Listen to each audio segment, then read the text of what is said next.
Hello, everyone. Welcome to the 15th session of Approaching the New Normal.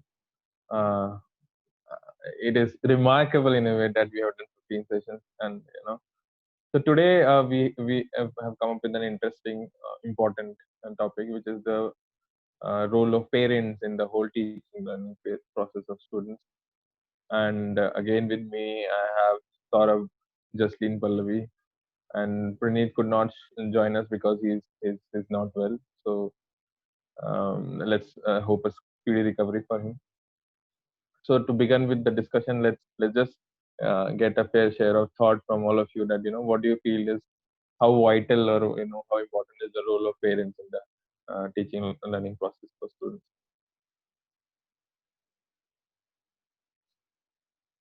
I think I'll nominate someone then if nobody's starting. Saurabh. Okay.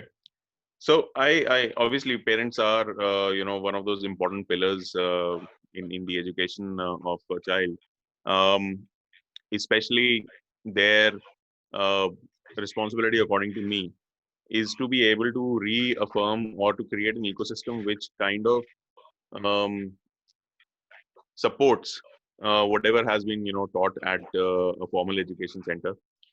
Secondly, the parents' responsibility, according to me, is related to providing the right kind of opportunities or the right environment where the child can explore new opportunities so that they can develop themselves.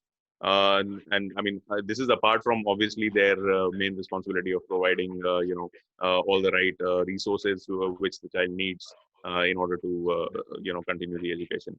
But primarily, I think the parents need to be there to offer all the reaffirmation which is required for the child's education. Yeah. So adding on to that, I guess, when we talk about parental involvement, I think it's the foundation of what, foundation of, the entire education process.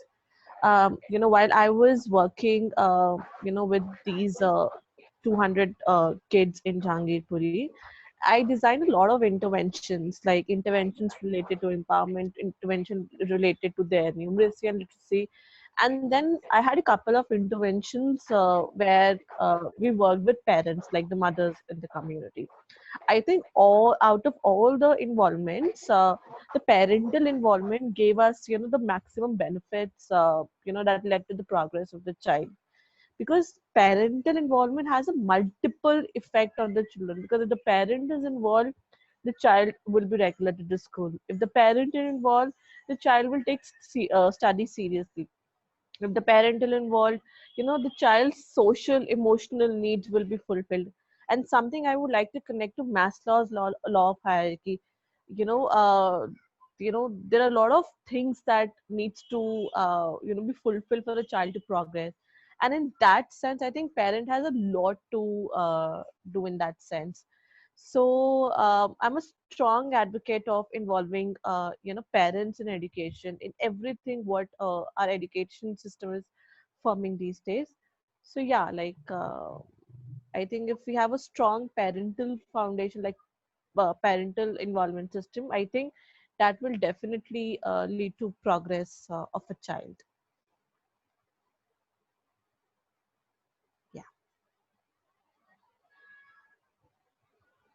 Pallavi.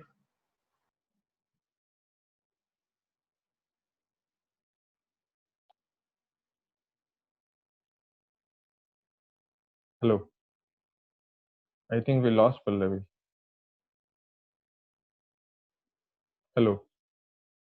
Yeah, I'm here. I was not, there was some network issue. Yeah.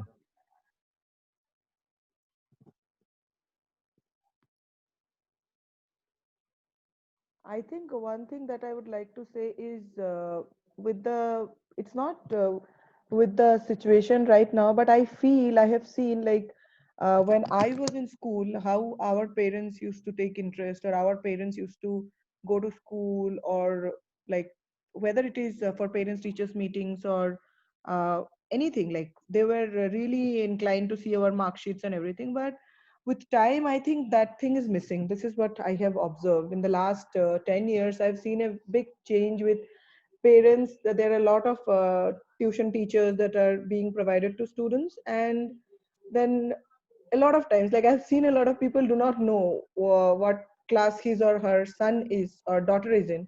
So this is something I feel is a, like, we are saying we are progressing, but then if the parents is not, doesn't know about what the child is doing in terms of studies and in terms of what he or she is learning, is itself a big challenge for all of us. That's what I have observed. And with so many schools coming up, and education is becoming a big competition now. Like earlier, parents, there was no interviews that used to happen before. Like when I got admitted in a very good school in Assam, my mom was asked few questions. But now I think there is a, like there is a, what you can say, parents has to be qualified this much. Or I don't remember the name of the school, but there was a school in Gurgaon who wanted the parents to be master degree holders, and they had to go through a questionnaire and answers the question to the principal and the board of teachers. Only then the child was enrolled in school. So this is another thing where I think it's creating a big gap, because not all the parents, like for example, nowadays parents are quite educated. You think about parents like 10, 20 years back, they were not in a position to get that much of education. So I think this itself is a challenge. And then as far as children are concerned, of course, as Jasleen mentioned, it is of course parents role play really a big part. Like मैंने खुद देखा है कि जितना और बच्चों के साथ वो attachment भी होता है कि like okay, the father is saying or the mother is saying, the child, they are sitting with the child. So this, I think this plays a big role. That's what I feel. So So I think that brings, here, like I would yeah, like, Jasleen, like please. I would. So here, I just want to bring another perspective. Like I like disagree on the first, the point that Pallavi mentioned, that parental involvement is declining. I think if you go by stats, if you go by statistics, because I think the Jasleen, we are parents are losing your becoming voice. awareness amongst the. Hello. Hello, am I audible? Yeah, I'm saying parental involvement is The dog is increasing day audible, by day according to but the your voice stats. is Like cracking. awareness among. Just a minute.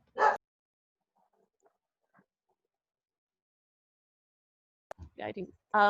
So I was saying, if we go by stats, I think parental involvement is increasing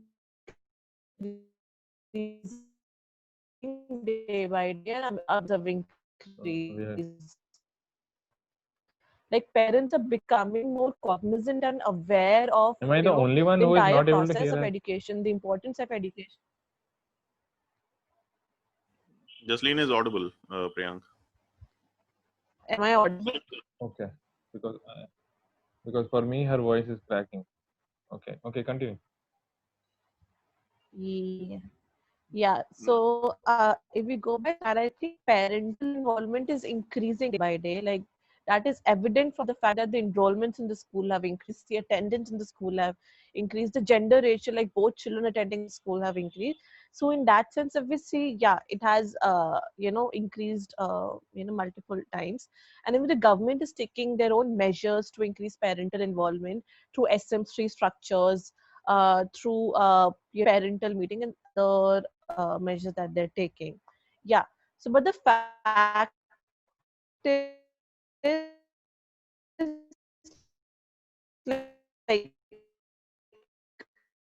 the attendance is increasing, enable child's learning, that enable their growth. So that is a question, uh, that that is prevailing right now in the mind, not the involvement level.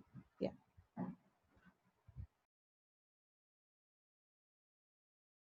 I hope I was clear, like the voice was clear. I couldn't get the question part. If you can just repeat that part. So I was the major question like needs to be asked is, how are we using parental involvement structure to enable child learning outcomes? How are we using them towards the learning outcomes of the students. That is something that we need to explore as a community. Okay, so when we say that, and also what Pallavi mentioned, are there spaces or are there situations when the parental involvement is actually negative? Because somewhere we all have a common understanding, or even if somebody is watching this session will have this understanding that okay, yes, any person who interacts with the child will possibly have some effect on the child, and if they play a good role with it, parents, teachers, or whoever, it will add to the whole learning process of the child. But can we also talk about situations where we see that the parental involvement is actually negative, and in such situation, what where do we see this going? Do we say that they should not interact with the child? How do we, for example, if the parent is, I don't know, I'm sure if the parent is abusive in that respect, if it is affecting the child in some negative manner, how do we see that situation? Yeah, so here I just want to say that there is a correlation. Like if parents' behavior is a positive, like that'll lead to positive implication on the child. And if the parent behavior is negative, for example, as you mentioned, that if the parent is abusive, they take drugs, there's violence, that'll have a negative implication on the child. So I just want to make a point here that yeah, we do have a correlation, like positive might lead to positive, negative might lead to a negative. Um, and I totally agree that again, because of that correlation, if the behavior and the attributes of the parent is negative, that somewhere might lead to a negative implication on the child as well.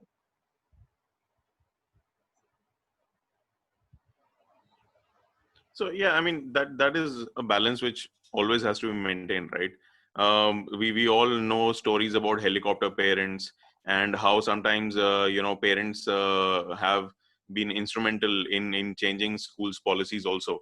For example, I mean I've been interacting with a lot of principals from very reputed schools in Delhi NCR, and they've been telling me stories about CC, which was, well, something. It used to be something, and when CC was implemented, there was so much hue and cry from parent side, which forced them to change a lot of things, adjust a lot of things, and so those situations are there. But most of the times we will see that parents involvement depends also on their work profile, and also on the fact that who's so I mean, in the Indian context, we just clearly accept, or just take it for granted, the fact that one of the parents, at least, and mostly the female, or mostly the mother, is going to be managing the household, and is responsible for the students education and nutrition and all these things.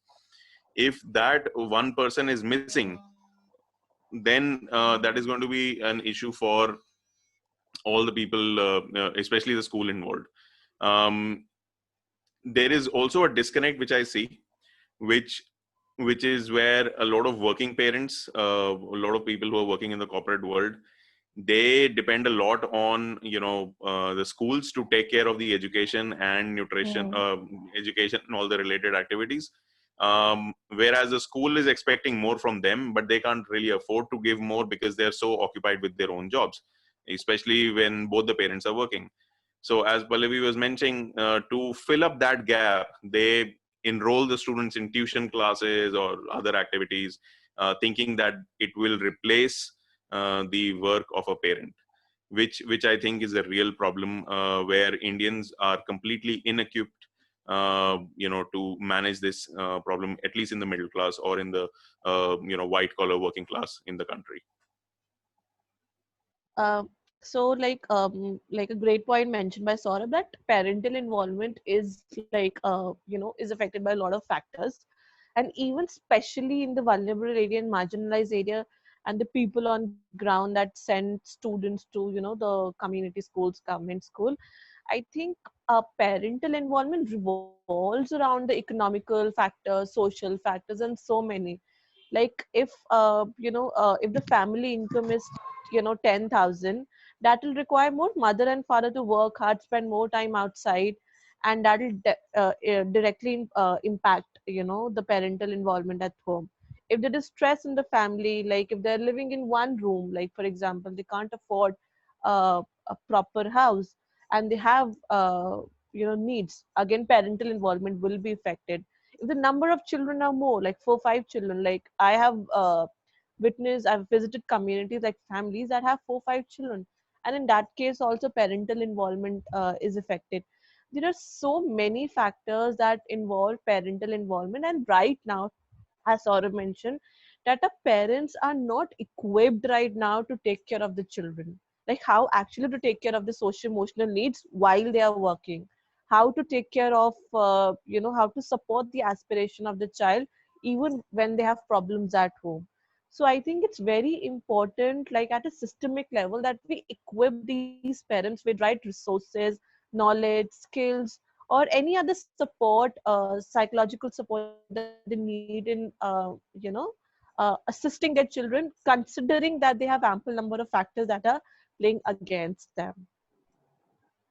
So I have something to say. So I have seen, because I used to give training to children on life skills. So the 10 core life skills. So when I used to talk to parents, I used to feel that a lot of parents are not aware about this whole concept that there should be self-awareness. There should be, because most of the parents, what happens with parents is that more than they feeling that thing within them, there is this whole peer pressure of parents. They constantly keep telling children that they have to perform this much, they have to get this much of marks. And I have seen parents involvement in children's life or education has a very big difference in terms of mental health. The children whose parents are really involved with them, the children are active, they are quite happy. But in the same way, if you look at children whose parents, like maybe they do not interact because of work or whatever, they are dull. Most of the children, I'm talking about them. And I have visited few schools, like kindergarten schools. So I have seen in Bangalore, like because I'm in Bangalore, I've seen how children have no idea about what the mom and dad does. The children are in the kindergarten from morning to evening. So I understand, of course, sort of mentioned that parents are like they are busy and all that. But I somehow feel that in this corporate world, we are so getting so busy. Parents are getting so busy that they are not even aware about the fact that they have to be involved in their children's life. Because as I mentioned you, a lot of parents are not aware that okay, this might be an issue with the child is busy using phones. Like for example, if you ask me, I have never used phone till the time I came to college.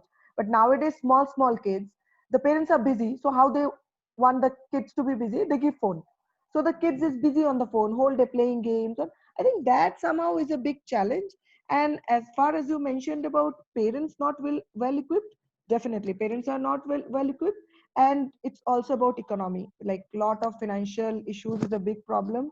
In poor households, it's very difficult for any family, any child, or any parent to even, they are more concerned about getting 2 times of food. How do you think they will be involved in the child's education? Enrolling a girl or a boy to school is itself a big thing for them. So I somehow feel that if we really want parents to get involved in children's lives, we should ensure that we first of all make them competent. The parents are themselves not competent. Like of course they give birth to a child, that's fine, but after that there are a lot of things in order to make the child, like for the upbringing of the child, the parents has himself or herself has to be aware, right? If you look at life skills, you will you will be understanding the fact that things like problem solving, things like what you call decision making, then self awareness, these are so many things that the parents are not at all aware about it. They're not even aware about the fact that there is something called as, okay fine, they will work together, it's a teamwork. So most of the time a lot of issues happen because of which the children or the parent, there's a big gap in it. So that's what I feel like. I also feel that it's not just the socio-economic status, but also the prestigious school where the child attends. It's like in that prestigious school there is so-called norms of how the child has to go to school, how the child has to present himself or herself, or what are the so-called, how, what is the parent doing. So there's a constant competition, I feel, and somehow I feel that's affecting the mental health of the child. and somehow the parents feel that, okay, fine, we'll give this thing to the child, so our responsibility as parents is completed. That's, they feel like, okay, fine, we'll give them a good education, we'll give them a like all the things, books, texts, anything related to tech. That's their responsibility. The responsibility that the parent has to be involved in the emotional health of the child, I think that's missing. So yeah, like So you what? Go on, Priyank. yeah, yeah, continue just. So I was saying, like, you brought a great point that awareness in the parents is missing.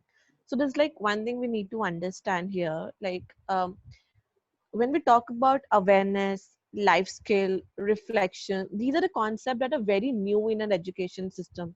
It's very recently that we started talking about these things: social emotional learning, awareness, reflection, mental health. These are like these concepts are very new right now. Like, obviously these existed, but we've started talking it very recently. The parents that we're talking about are part of a very very old traditional education system where their own social emotional needs were not met, and they're carrying the same burden again. I think it's very very important that and for that I will never blame a parent, because they've seen the same structure at their home, they've seen the same kind of learning in their schools. So the learning, unlearning and relearning process is very important, and that won't come easy for them. And that is why that is why I was mentioning that at systemic level only that we need to have reforms where we're actually talking about the needs of the parents, social emotional relearning of the parents, because that's only how we can create a change. uh, because we all have gone through a very traditional learning, we all come from a very traditional upbringing in the families and carrying that same burden, and again, and that directly impact the child also. So to just dissolve the entire thing, systemic level reforms, the conversations should happen and start in the school, that can lead to change how parental involvement looks like. I think apart from that, something which has stayed forever is what is parental expectations. So we see that the expectation from parents has always been there, and it has created a huge burden on students. And we see a lot of, for example, suicides happening and children leaving. Recently, a girl, NEET aspirant, wrote a suicide note that I'm sorry, I cannot live up to your expectations. Uh, Identifying, or let's say saying that she cannot live up to the expectation of her parents to be able to crack NEET. So this part of it, when you say there's a, in a way, parents want good for the children. It is not that they have any bad intentions. They want children to prosper, they want children to crack exams, live their dreams, or whatever. But again, if we retrospectively, if we see that it is also creating a burden on children, it is not helping them in a way. It is not letting them free to do things, or whatever you call it.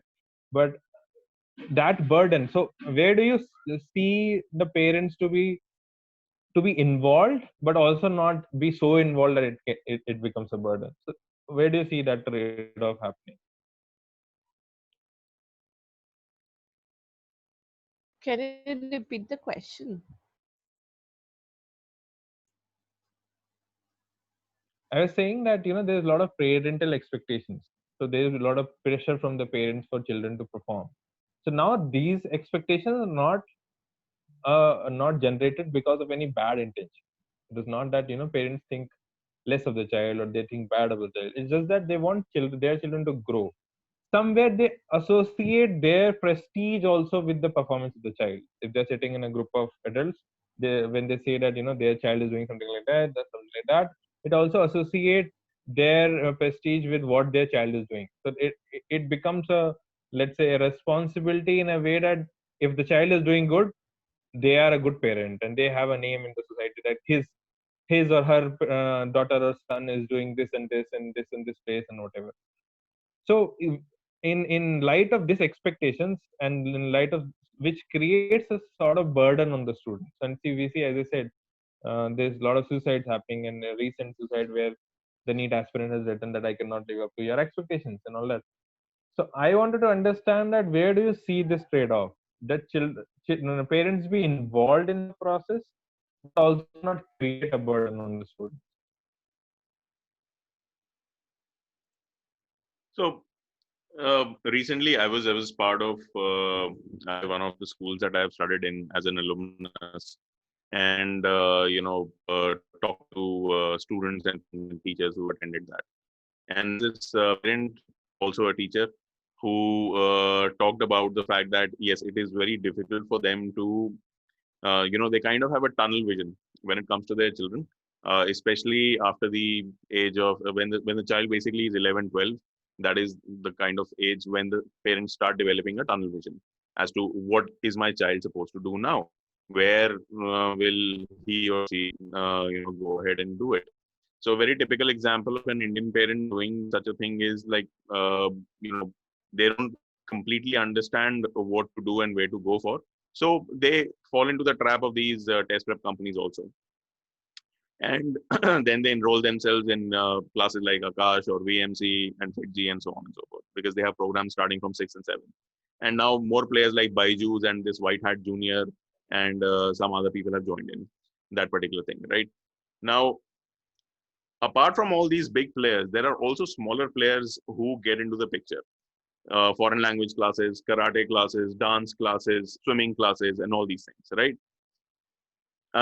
In a way, the parents are kind of, providing every opportunity which the child deserves, and then seeing, okay, what will happen.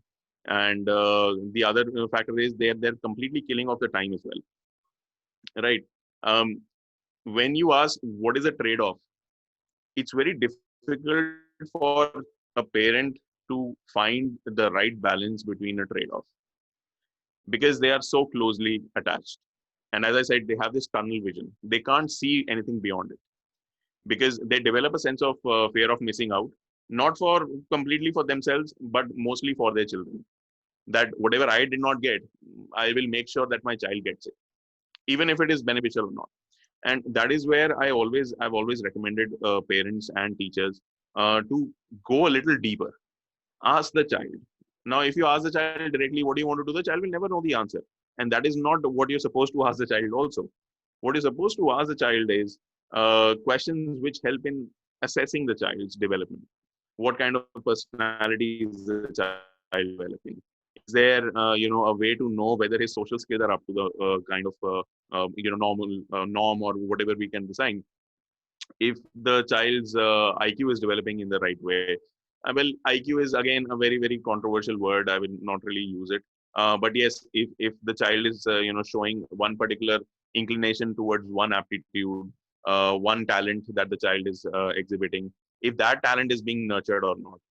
Because a lot of times what happens is the parents and the teachers, they will take a hint from somewhere else, that doing this particular math problem is going to help you increase your math skills, all right, which will ultimately lead you to a college like IIT or something. What the child does after IIT, they don't really care, but it will lead that child to IIT or something. That is something they are looking at, while they will completely miss out on the fact that the hand-eye coordination of that child is really, really good. And if you start developing the hand-eye coordination of that child further, that particular skill can actually lead that child into some other field altogether. It might be fine arts, it might be dancing, it might be sports itself, right? So they miss out on all these factors. And if you look at the decision making of any parent, right? In fact, there is a new, Netflix movie also called Serious Men with Nawazuddin Siddiqui, and he talks about the same thing, that I will give my child the best education possible. The moment you talk about education in India or Asia for that matter, it only talks about academics. It is only talking about academics. We get so many students who are, applying abroad, or they want to improve their resume and so on. And you ask them, what happened? You were doing so well in cricket till 8th. What happened after 8th? They said, we just stopped playing. A lot of students drop out of their extracurricular activities or activities which actually help in developing their social skills and so many other things after 9th. After 10th, in 11th, a lot of people drop out. 12th is completely a prison cell for most of the students in India. So parents need to understand that if you are going to follow this particular path, wherein till 8th or 9th, you are going to give them everything in the world by, putting them in different activities, whatever your extent is, whatever you can do, you are uh, developing a lot of things, but not focusing on what should have been developed. Then after 8th or 9th, you're cutting them off from all of these things completely, just to focus on academics so that their board scores are decent, so that they can get science, and then they can, move on to the right college. And then you don't care about what they do in the college. So that is a complete waste of energy, resources, and your planning itself. Because if the child ends up in St. Stephen's in Delhi University, and then is not at all doing whatever you're supposed to do after, ending up in St. Stephen after scoring 98%, that entire journey is kind of futile. And then the child is left to his or her own devices to figure out life on his or her own. There is a reason why Indian children are not at all good at vocational, trades. They learn, if they want to learn carpentry, even in college, let's say, they get that aspect, and nobody is going to encourage them. There is nobody to tell them what is right and what is wrong, and how can you develop an art form. So my recommendation to parents is, you need to, if you want the best for your child, which is clear and obvious, you want the best for your child, you need to see what your decision making is going to do. Because you can see a lot of people around you doing the same thing. You have seen the end results. There are really, really tragic and terrible results, like somebody committing suicide at the age of 12 to the age of 18, even some more. And then there are amazing results, people ending up in the best colleges in the world with scholarships and full rides and everything. That path might not be yours. If you want to figure out what your child can do the best, or can create a career for himself or herself, then you need to start focusing and observing more, rather than asking everybody else around you and just following whatever they're telling you blindly. So that is the trade-off which the parents need to figure out. They need to invest more on the assessment of their child, rather than error model that they have been following. And this model, I kind of exists from the lower economic strata to the richest people in the country, because they try to give the best possible for their children. So that's I think. Thank you, Saurabh, for sharing that. You need, like, the point that you mentioned, that parents need to invest a lot more time in assessment and understanding the needs of the child. um, I think with this respect particularly, I think the school also plays a very, very important role for having great counselors and psychologists at play, for the, like, for the matter of fact. Because so many parents in India, like in most families, we have first generational learners. Like, parents are not even educated, they haven't even gone to school.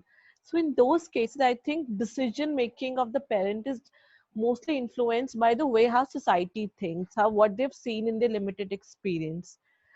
In those sense, I think it, like, we cannot even put the blame for them, because they have never even gone to school. They've never had that experience of how education looked like, or what education leads to. So here, so when we talk about parental involvement, it has to be in partnership with the school, the teachers, and it has to be a complete decision of the stakeholder that impacts the child. So school, it becomes very important that the school has a structure in place where parents are welcome, they're heard, and in the same way students are also heard what their needs are.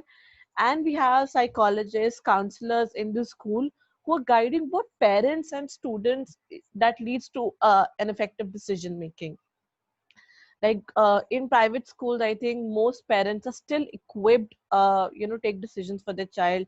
They have resources, they can talk, even if the fact that they know that supporting the careers and the aspiration of child is important, they will still take that part of making their child an engineer or doctor. They know, even if they're aware, they will still choose that part, because that's so engraved in the mindset of the people.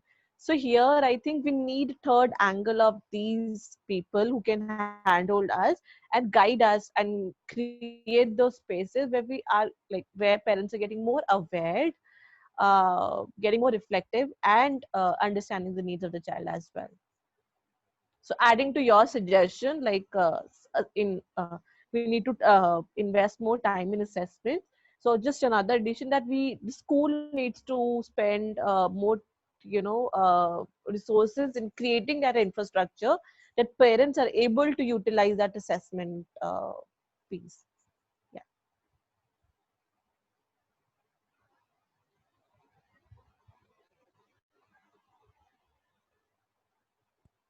To add something,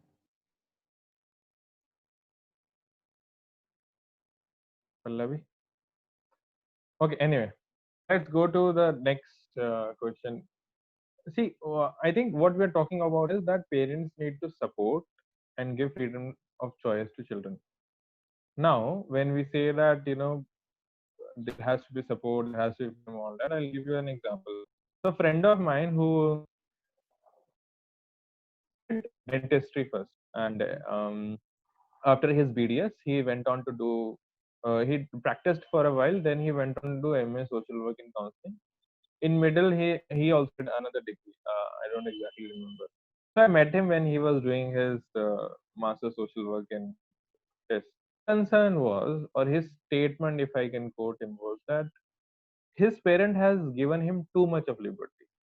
You know, they did not stop him when he after when he was done with BDS. He did not practice and he went on to do something else, and then he went for master social work. His parents were like, okay, if you want to do it, do it. His point was, if my parents would have stopped me somehow, it would have been better. I should not have come here. After master social work, he did not get a good job, was not financially good enough, and all that. So his concern was that my parents should have restricted me, should have used force on me. That no, you cannot do. You will ruin your career because they have a better understanding. They are my parents. They are adults. They have seen life more than me. But in wake of giving me freedom, they let me go, and they did not stop me. And I have landed up in a situation which I should not have. So when we again say freedom and choice, I would like to know your views that where do you see this? If would you say that the parents are fair to do such a thing, or would you say that the child or the student should not have thought it this way? I think I could totally relate to the story like the one that you're saying, because I am that child in my family. Because they've given me too much freedom. I know that I've taken wrong decisions in life, and I'm learning again and again and trying to, still find my path. So too much of freedom again, because I was always told, "तेको जो करना है कर, we'll support. तेको जहाँ जाना है जा, we'll support. तेको जो पढ़ना है पढ़, we'll support." So in that case, I took decisions that were wrong for myself. But I know for the fact that my parents are actually not equipped to support me in my decisions, because I typically belong to a business family, and they've seen that particular phase, because whatever they tell me will lead me to there. That is one thing that I'm sure that I don't want to get into that. So in that case, I know that they cannot equip me and I need to find my path. Like in that case, I struggle and then I figure out, I make mistakes, I learn and relearn and just pick myself up. I think it's not even the fault of the parents also, because they've had a very different kind of education, they've had a very different kind of upbringing, and if they try to impose that, might just go against us also. So they give us the freedom कि तेको जो करना है कर ले, हमसे जो गलतियां हो गई है हम नहीं चाहते तू करे, so you take your own path.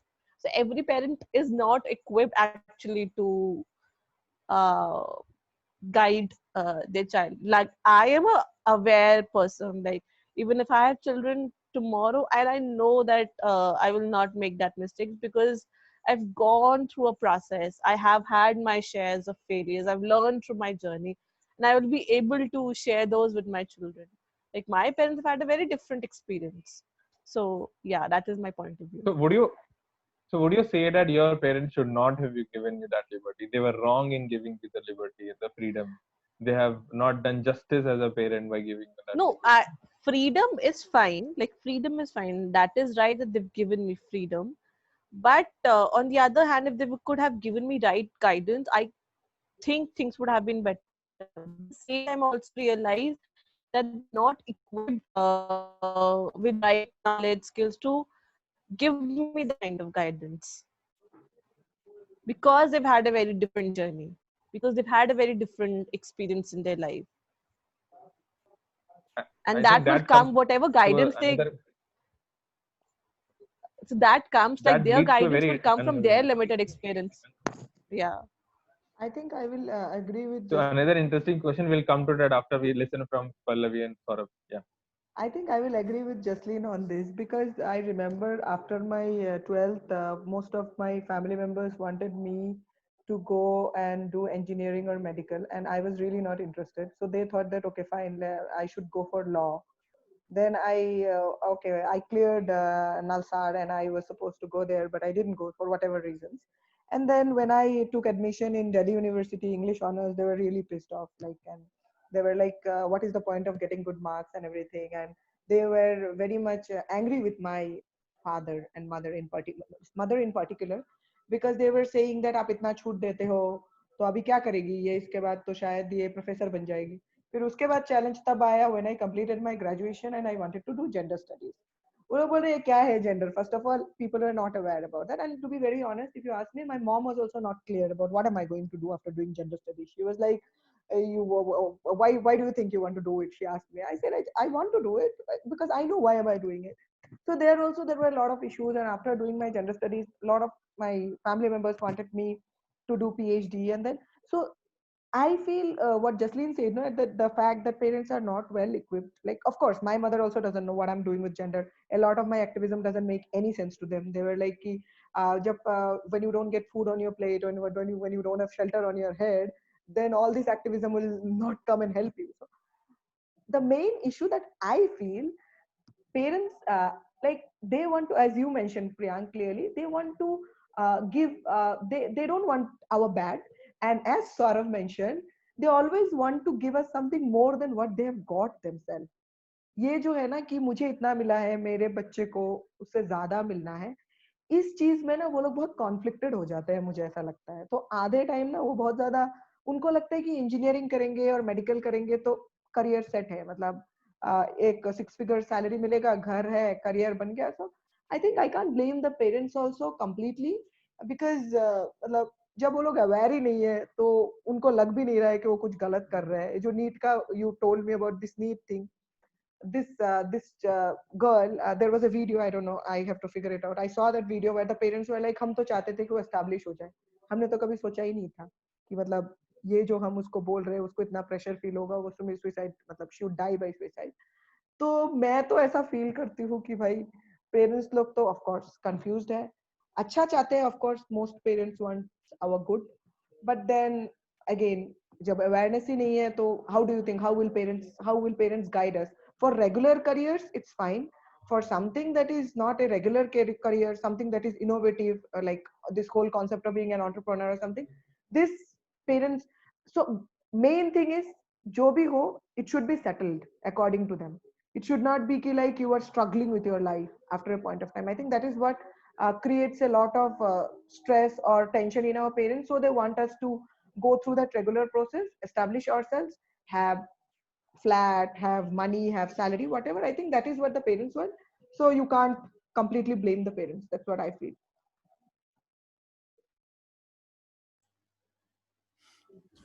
There are so many different points mentioned over here. I mean, every point I can talk about for 10 minutes actually each. I'll try to limit my thing because I want Priyank to ask the next question also. So Jasleen, Pallavi, I mean, you both, you kind of say that your parents gave you a little bit of freedom, and Priyank's friend as well, the case study. Now, in case of Priyank's friend, I mean, whatever I could understand, and I'm not judging over here, I'll just be saying that, or in fact, there's no point discussing that. What I'm going to ask all of you is, in all these things that you did and your friend Priyank, did you ever consider talking to a professional about it? No, right? About So, and that's a completely normal reaction. That's a completely normal reaction. There are a few reasons for that. First of all, we don't know that there's a professional that you can talk about yeah. about these things in India. Secondly, we don't trust service professionals in India, which is also okay, because we don't really have a professional economy as yet. Um, the third thing is, whoever you consulted, like just talk about your behavior a little. You just think about it a little. Whoever you consulted, you either liked what they said or you did not like what they say. You were really strong about the fact that you did not like certain things and you did not want to do them. So whatever options you were left with were basically the things that you talked to about other people. For example, if you talk to 10 people and 10 people, 8 people told you something, you did not like it, but there were 2 people who told you something and you liked them. Maybe you did not even like it, but they were the only 2 things left for you to decide, because there were 8 things that you were rejecting. So ultimately your mind starts thinking in that particular way. So you only had to, choose out of one of them. Now, if somebody is doing BDS, that person is equally capable of becoming an animal husbandry professional, or, an artificial insemination for a cow professional, or somebody who can also get into a bank. Why did that person actually do some other degree and then end up in social work? There has to be a pattern behind it, right? And that pattern is not very difficult to decipher, first of all. Secondly, yes, parents do offer you a lot of things, but not all parents are able to do that. Parents who are educated, parents who are economically well off, parents who think that whatever happens, we are there as a safety net. They can afford to give you all this freedom to do things, right? Um, Thirdly, if anybody, for all the listeners, actually, this is something which I keep telling everyone. You need to understand that India is a very big economy. And when you have a big economy, there is need for professionals in that big economy for every particular sector, no matter what sector you talk about. And especially India being such a big resource rich and population rich economy, then the sectors are also unlimited. One of the reasons, I mean, I don't have any official data about this, I'm going to actually find something that is so interesting, that how many professionals in India are actually at a position where they are, benefiting that organization productively and benefiting themselves, satisfactorily. You will see there is a big mismatch. There's a big mismatch. One of the only metrics left for us, or for any recruitment organization, whether it is government or whether it is private, is on the basis of degrees. If you have a MSc in something, then you're eligible for this. If you don't, then you're not eligible for this, right? So when they have that criteria, that is the only criteria in the entire country which tells you what to do and what not to do. And that is the only reference point for schools, for teachers, for students, for somebody else. So yes, unconventional careers like entrepreneurship, as Pallavi mentioned, are difficult to visualize, difficult to imagine, especially for a country like India where resources are less and the number of people are more. Just yesterday, I think a week before, a similar incident happened in Jharkhand, where there was some vacancy for peons or something, and PhDs and MBAs from everywhere were applying for that. It's a government job. Now, what is the solution to this? There is no direct solution. But the problem is very clear, that A, people don't know. B, whatever they know, they will crowd onto it, which means that you will always have unemployment. And that is something that even after you accept that the fact is there, you just try harder for it. There are only 1,000 positions for UPSC every single year, and there are lakhs of people, on an average, there are 1,000 every year, and there are lakhs of people applying for it, preparing for years to do that. How do you come out of that particular aspect? How do you come out of that particular aspect is by creating more professional avenues for people to pursue, both in vocational careers and in service oriented careers. So okay, I'm not going to go ahead with that, but this is what we need to do, and this is systemic change, as we've been talking about since the beginning. And I think the NEP, whenever it is implemented, maybe 20 years down the line, we will have some semblance of sanity in that regard. But for now, there are enough professionals existing, if you look for them, to help you out, especially for the millennial generation, especially for young professionals under the age of 30 right now. There are enough people who can tell you where exactly you can go. There are enough assessments you can do yourself online to tell you what to do, rather than just asking another person, okay, what did you do after this, let me also try that. So I will recommend not do that. Priyank, please go ahead and ask your question, I think. Uh, so I think Priyank, we do not have. Yeah. So Priyank, So, like we've spoken about a lot about the professional aspect of career aspect of parental involvement. I think it'll be great if we can touch social emotional aspect. You know, the other things that parental involvement plays an important role in shaping the social emotional aspect of the child, extracurriculars of the child, how child behaves, the attitudes, the attributes, the belief of the child. I think that'll be great if we can discuss that as well.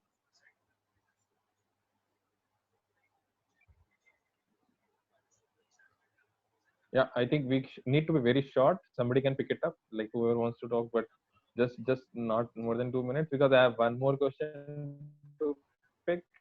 Yeah, please go ahead. Okay, just go ahead with your question.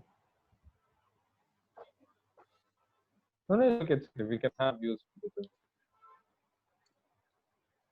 Like my point is, what do you think? Uh, career is one aspect of parental involvement. There are multiple roles that parental involvement plays. Like right now, I just mentioned in building social emotional abilities, uh, instilling belief in the child, setting vision setting for the child, supporting them in extracurriculars, and even the support also that you can do anything, be anything. That is also very important. Giving that freedom to the child, creating a safe space for the child. What do you think? What are your thoughts on that?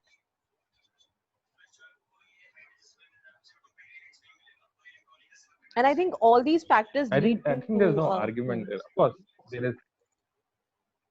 Yeah, all these factors are important and they should be taken care of. And, it will be like reiterating what you just said. I think apart from the career aspect, which is seen as the hallmark, but the social emotional needs and any kind of needs of child, whether they extracurricular or others, has to be taken care of.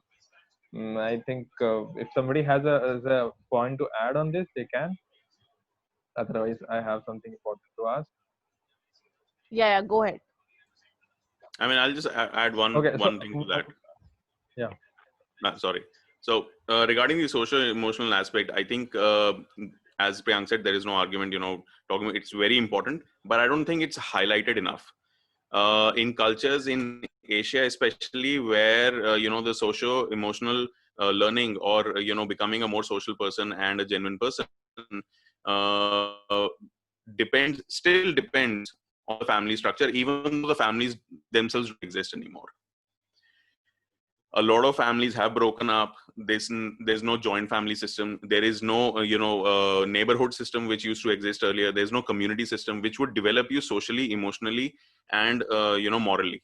That system doesn't exist, but the parents somehow still have in their minds that we developed okay, because they kind of ignore that ecosystem was existing but doesn't exist for the children now. So the schools need to tell the parents specifically that it's more important for them to focus on these issues, because right now the ecosystem which they grew up in doesn't exist for their children. So highlighting that is very important.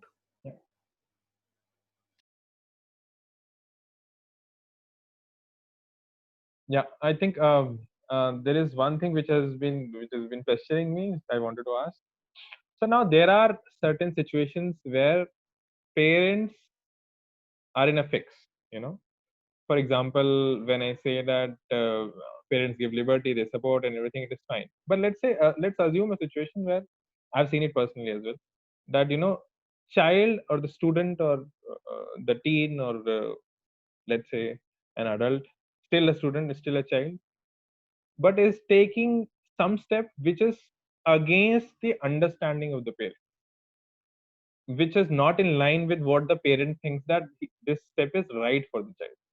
The parents are well equipped. Let's assume, let's have all this. The parents are well equipped. They understand the child. They have all the knowledge. They know psychology. Everything is there, and they're right also when they think that this thing what my child is going to do is not right for him or her.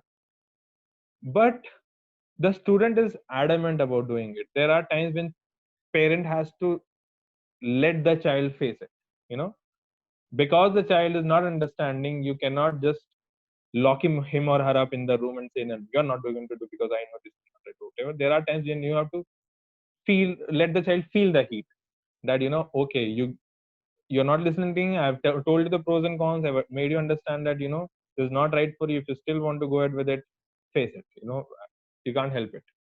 So I want to talk about those times. What are those situations, if you can, like, of course, difficult, but think as a parent and see the conflict which is there when the child is very adamant on doing something, and the parent knows this is not right and for the child, but they have to let go the child because even if they understand that it's not right, but they feel that if only when the child falls, only when the child trips, he or she will understand. Because if they restrict, he or she may hold a grudge, and again, it may not yield to the growth of the child.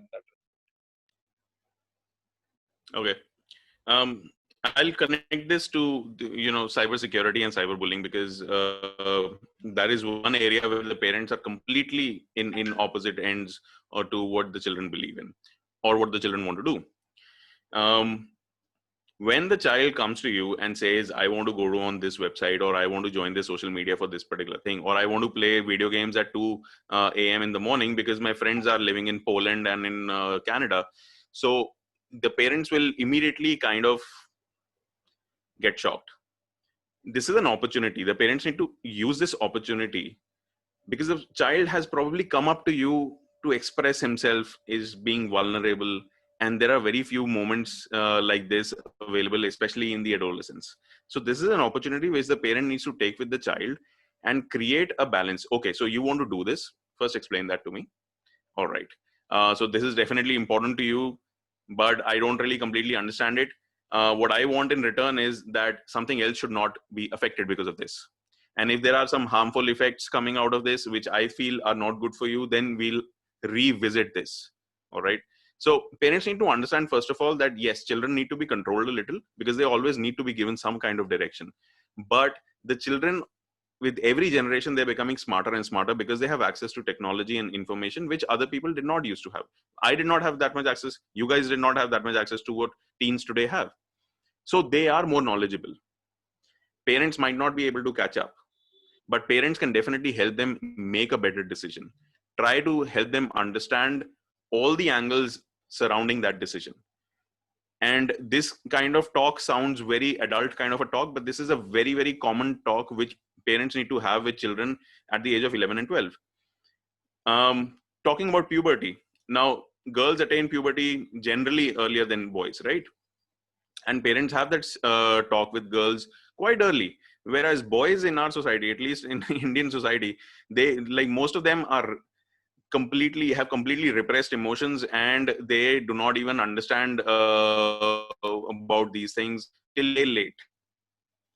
Why does that happen? Because the parents don't want to talk about it. So that is another aspect which the parents need to think about, that if they don't want to have these difficult confrontational discussions, that's going to have problems or repercussions later on.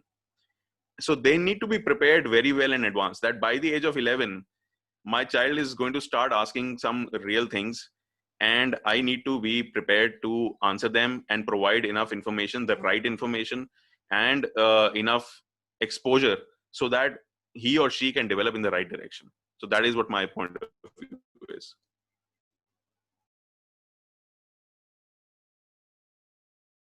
I think Saurav has just made a very beautiful point. Like the kind of the way he has quoted, the kind of conversation a parent and a child needs to have at an early time, and there needs to be more open spaces between a child and a parent. I think that can bring a impact, because we like these the children nowadays are living in a very different kind of a world. Like they have access to technology and information and a different kind of a schooling, and parents with their old traditional mindset are have a different kind of mindset. Only these open spaces and conversation can break that barrier. Uh, and I truly agree with what Saurabh just said. Because Do you as a have Pallavi teacher with us? also, I think I faced this. I Yeah, just want to continue. complete. For sure. As a as a teacher also, I faced this situation in my classroom. Like a child wants to go in a different direction, and I want that child to be in a different direction. And only having that open spaces, conversations, and win-win situation helped me navigating that. I'm not a parent. I've never had children of my own, but I've taught so many kids. So I think this is the best solution that has worked for me inside the classroom as well as a teacher, as an educator. I think parents take role of a teacher and teacher take role of a parent. It's very often that it Yes. happens. Uh, so yes, well regarded. And I think we have reached 4:30, and we should kind of try to wrap it up. I'll just say that talking about the national education policy, the national education policy, it has still not come up with a very concrete and aspect on this. The parental Yes. there is involvement. There is some Only community 30 involvement being times, discussed. only 20. Hmm. I think So this the and that is parent also mention very is only 20 to superficial 30 mention. times. Yes, yes, And that is yes, also yes. when There's you nothing, mention nothing it related. in what context. They mention Yes. it in the stakeholder context. It is not enough. We have to understand the way we are thinking of teacher training, the way we are Mm-hmm. explosively talking about how it has to be very correct, how everything.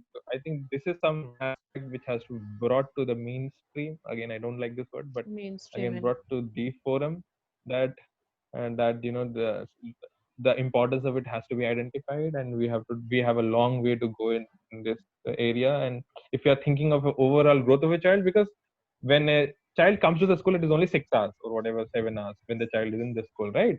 That time you affect the child. Maybe you give a homework or whatever, it's fine, but the child has to live in the community with the parents or with the people.